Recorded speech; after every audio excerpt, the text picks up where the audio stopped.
Morning. Morning. So, honey, what happened yesterday in the afternoon? So we were coming across the bridge over Apalachicola Bay, and I thought I heard a bang near the back of the van.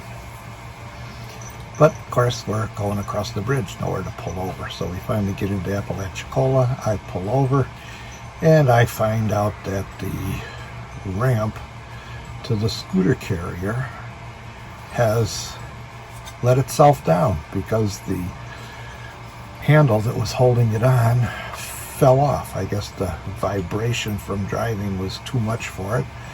It disconnected, fell off, and we were driving with the ramp down. So that was a minor panic when we got there. Fortunately, we were only a mile from Ace Hardware. I was able to secure it for the drive over to Ace. Got a couple of cargo tie downs, and that'll hold it in place for the rest of the trip. So while we were at the Ace, And then so while we're at Ace, we asked the cashier if it's okay to park in the parking lot. because it was already kind of getting late, It was close to 5. and we were a little tired. You know, it's getting dark now by 5:30. Our plan was to drive probably another hour. And she said, sure, park in the corner. Don't be in the way of the delivery truck at 5.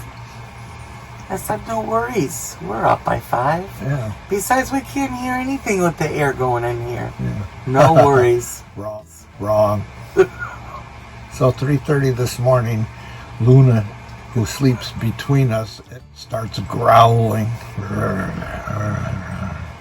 I guess the delivery truck Because the truck was here, and Luna heard whatever she heard. Woke me up. Sure enough, there's the delivery truck. The guy from Ace is here with the forklift. And they've been unloading the truck for the last hour or so. I got up, and he was up, and Luna was up, and it was 4 o'clock. Yeah, 4, a little after. And I guess we'll just get to our next site by 9 in the morning.